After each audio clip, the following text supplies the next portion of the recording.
Salut à tous et bienvenue pour cette vidéo qui va être particulièrement salée. Oui, je vais bel et bien critiquer l'anime My Hero Academia. Ce même anime qui m'a fait vibrer pendant des années, qui m'a fait vivre tellement d'émotions lors des 4 premières saisons. Mais sachez avant tout que c'est une critique constructive et que j'aime toujours autant le manga. Je dis ça parce que je sais que certaines personnes vont mal prendre le fait que je critique l'anime. Mais même les plus grands fans peuvent faire des critiques négatives, c'est ce qu'on appelle l'objectivité. Je n'ai pas arrêté de louer les qualités de cet anime et du studio d'animation qui a toujours fait un excellent travail. Mais quand je vois la qualité de la saison 5, désolé du terme, mais on s'est clairement foutu de notre gueule. Les fans n'ont absolument pas été respectés tellement l'adaptation du manga est mauvaise. C'était une saison très attendue, surtout pour l'arc My Villain Academia qui est clairement l'un des meilleurs du manga. Malheureusement, l'anime n'a pas été à la hauteur pour tellement de raisons. Je peux comprendre que évidemment les délais sont courts et les animateurs travaillent dur. Mais je ne reproche pas qu'une mauvaise animation. C'est d'ailleurs ce que je reprocherai en dernier parmi tout ce qu'il y a à dire. Même si en voyant la qualité de l'animation dans le film World Heroes Mission ou dans d'autres animés du même studio, on ne peut qu'être frustré de n'avoir que des petits bouts de scène bien animés. Et je sais que je suis pas le seul à avoir été déçu par cette adaptation. J'avais déjà fait un sondage il y a quelques mois sur mon compte Twitter et on voit bien que beaucoup de gens ont été déçus. Sûrement parce qu'on avait trop d'attentes par rapport à la qualité du manga, mais ça ne justifie pas tout. D'ailleurs, manifestez-vous dans les commentaires si vous avez été déçus par cette saison 5. Aujourd'hui, je vais être en quelque sorte le porte-parole de tous les fans qui veulent pousser un coup de gueule. Et je n'irai pas de main morte. Pour toutes les fois où j'ai dit du bien de l'anime, il faut bien le dire lorsque c'est mauvais. Bref, commençons par le rythme catastrophique de l'anime. 3 arcs ont été adaptés. L'entraînement avec la classe B, My Villain Academia et l'agence d'Endeavor. Et la majorité des fans seront d'accord pour dire que le plus important de la saison est l'arc My Villain Academia. Le studio d'animation aurait dû axer la saison sur cet arc. Déjà juste en termes de communication. Mais je peux comprendre que les gens préfèrent les héros aux vilains, alors pour le coup je leur en veux pas. Et quand je dis les gens, je parle des japonais. Par contre, là où ils sont fautifs, c'est d'avoir rushé cet arc et rallongé les deux autres. Le rythme des épisodes du premier arc de la saison est lent, très lent même. Et pour cause, l'arc de l'entraînement avec la classe B dure 22 chapitres dans le manga, dont des chapitres très courts de 12 ou 13 pages. Mais dans l'anime, on a choisi de centrer toute la première partie de la saison 5 sur cet arc et de le faire durer plus de 10 épisodes. Ça fait une moyenne d'un peu plus de 2 chapitres adaptés par épisode et c'est très peu. Surtout que même le début de la saison est raté suite au choix de terminer l'arc Pro Hero avec l'arrivée de Dabi dans la saison 5 plutôt qu'en fin de saison 4. Ça aurait pu faire un super cliffhanger de terminer la saison 4 dessus, mais bref. Je vais pas trop revenir sur le traditionnel épisode recap qui sert juste à réduire le temps d'adaptation à 24 épisodes, même si je pense qu'il est complètement inutile. Ou alors, s'ils veulent absolument faire un recap pour les nouveaux spectateurs, autant le compter comme un épisode 0 comme c'était le cas lors de la saison 3. Par contre, ils ont osé mettre la scène iconique de l'arrivée de Dabi après le générique de ce premier épisode récapitulatif. Ce qui est complètement con puisque très peu de gens sont allés jusqu'au générique de fin étant donné que c'est un épisode inutile. Je suis persuadé que beaucoup d'anime only ont pas compris d'où sortait Dabi en voyant l'épisode 2. Mais bon, c'est pas important, chez Bones on préfère faire un épisode sur Tsuyu à la plage, ça c'est beaucoup mieux pour les enfants. Pareil pour la scène du hangar entre Dabi et Hawks. Le découpage est honteux puisqu'on a un mini cliffhanger à la fin de l'épisode filler et qu'on désamorça direct après l'opening de l'épisode 2.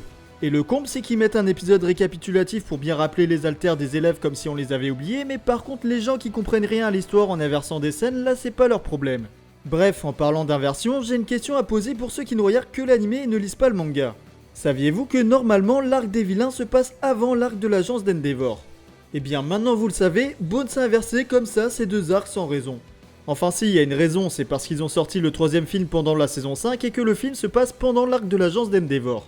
Et comme le film sortait trop tôt par rapport aux événements de l'anime, ils ont préféré inverser les deux arcs. C'est complètement logique, ouais. Pourquoi ne pas voir juste, je sais pas moi, décaler la date de sortie du film?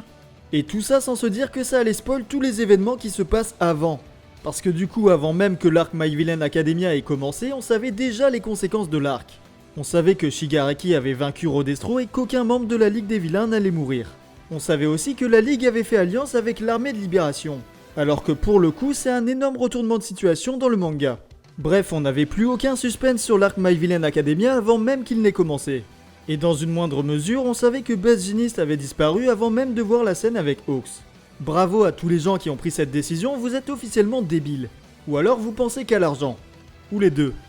Le pire, c'est que le fait d'inverser des scènes n'est pas forcément une mauvaise idée, on en a eu la preuve avec la saison 4. Le flashback de Kirishima est intervenu pendant le combat face à Rappa, contrairement au manga où ça se passe après son combat. Ça a rendu le moment où il protège Fat Gum beaucoup plus impactant parce qu'on pouvait ressentir les mêmes émotions qui ont poussé Kirishima à intervenir.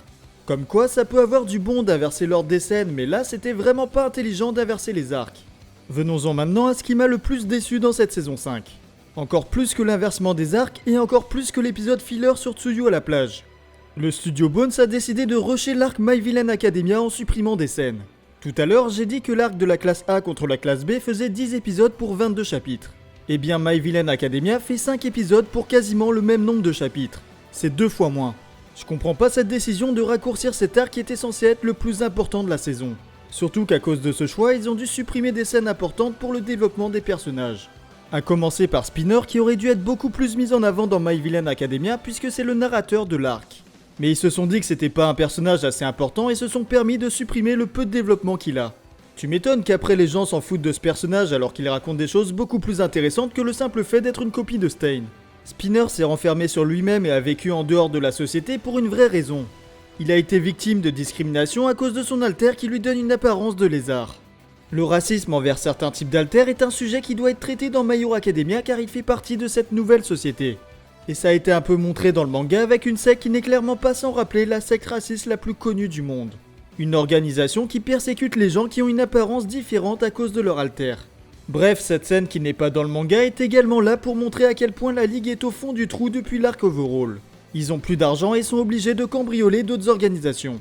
Ils cherchent également à améliorer leur puissance de frappe en retrouvant Gigantomachia et le Docteur Ujiko. C'est clairement bien expliqué dans le manga alors que dans l'anime on comprend pas vraiment comment ils se sont retrouvés face à lui. Et c'est important de montrer tout ça puisque le fait que la Ligue piétine fait remettre Spinner en question. Lui qui les a rejoints pour les idéaux de Stein commence à comprendre qu'ils n'ont pas grand chose à voir avec lui. C'est à partir de là que la relation entre Spinner et Shigaraki a commencé à se développer. Donc c'est quand même une scène importante pour le développement des vilains. Mais le pire, ça a été pour Rodestro qu'ils ont clairement fait passer pour un vilain de filler alors qu'il est clairement l'un des meilleurs antagonistes du manga. Honnêtement, je comprends tous les anime only qui disent qu'il est vide et inutile à l'histoire parce que le personnage a été saccagé dans l'anime. D'ailleurs, je vous conseille de lire l'arc en manga, vous verrez à quel point c'est un très bon adversaire pour Shigaraki et la Ligue. Déjà, son introduction a été complètement ratée dans l'anime puisqu'ils l'ont carrément supprimé. Normalement, Rodestro est bien introduit à la télévision en expliquant qu'il est le PDG d'une énorme entreprise d'équipement de super-héros. Mais aussi qu'il est bienveillant envers les minorités et les personnes discriminées à cause de leur alter. Et c'est à ce moment-là qu'il introduit l'idéologie de l'armée de libération. Mais aussi que malgré sa bonne volonté de donner la liberté aux alters, il est prêt à tout pour faire grandir son idéologie et son empire. Si quelqu'un n'est pas d'accord avec celle-ci, il le tue. Et c'est ce qui est montré lors de la scène où il tue son assistant qui évidemment n'est pas dans l'anime. Rikiei Otsubashi est un vilain influent qui possède tout un empire. Il contrôle la presse et possède une énorme entreprise d'équipement de super-héros. Et face à lui, il y a le marché noir d'équipement que Gilan, le courtier de la Ligue, dirige. C'est pour ça que c'était très intéressant de les opposer et de faire en sorte que Rodestro le capture. Mais encore une fois, cette scène n'est pas montrée. Normalement, on aurait dû les voir discuter comme dans le manga. C'était intéressant aussi de voir la loyauté de Gilan envers la Ligue. Qu'il ne trahit jamais ses clients, même face à la torture. Bref, cette scène était intéressante pour montrer que Gilan n'est pas un random qui bosse pour la Ligue, mais qu'il a de l'affection pour eux et que c'est réciproque puisqu'ils vont le sauver. Pour revenir sur le développement de Rodestro, l'anime a juste fait le choix de montrer le minimum de scènes et de supprimer des scènes importantes pour son développement. Et je l'ai encore en travers de la gorge parce que l'introduction du personnage était parfaite dans le manga. Lorsque j'ai lu ces chapitres pour la première fois, j'ai ressenti à quel point il a de l'influence et du pouvoir. Et c'est ce qui le rend terrifiant. Ne pas montrer ces facettes du personnage, c'est complètement détruire son développement. Enfin, je ne pouvais pas terminer la vidéo sans parler de la censure qui gâche de nombreuses scènes. Je vais revenir encore et toujours sur My Villain Academia, mais cet arc reflète parfaitement le foutage de gueule de la saison 5. Dans le manga, c'est un tournant qui fait passer My Hero Academia d'un côté plus sombre. On avait jusque-là une facette idéalisée de la société. Un côté manichéen où les héros sont gentils et les vilains sont méchants.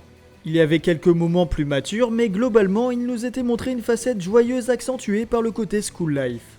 Et cet arc, sans rentrer dans les détails pour pas spoil, est censé faire la transition vers une nouvelle partie du manga.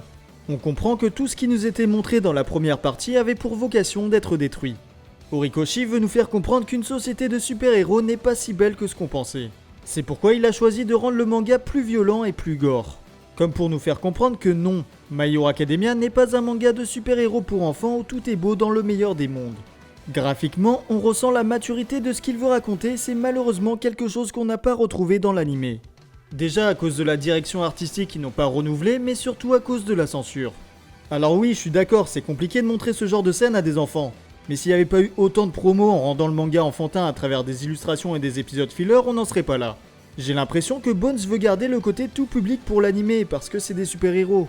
Mais le manga évolue, alors ils seront bien obligés de faire le pas un jour. Enfin j'espère, parce que s'ils gardent la censure pour la saison 6, j'aurai plus aucun espoir. Surtout qu'on sait qu'ils sont capables de montrer des scènes plus violentes comme lors du 3ème film World Heroes Mission. Mais il y a un problème d'horaire de diffusion qu'ils se doivent de changer pour avoir plus de liberté. Donc espérons qu'ils en prennent conscience et que ça change. Je vais revenir également sur l'animation, même si comme je l'ai dit en début de vidéo, pour moi c'est secondaire. On peut pas le nier, la première partie est globalement plutôt bien animée. On a même eu des scènes incroyables comme pour le combat de Tenya. Évidemment ça fait toujours plaisir d'avoir des scènes de Nakamura, mais à choisir, pourquoi ce combat plutôt que Shigaraki contre Rodestro? Il aurait mérité qu'on se focus dessus en termes d'animation.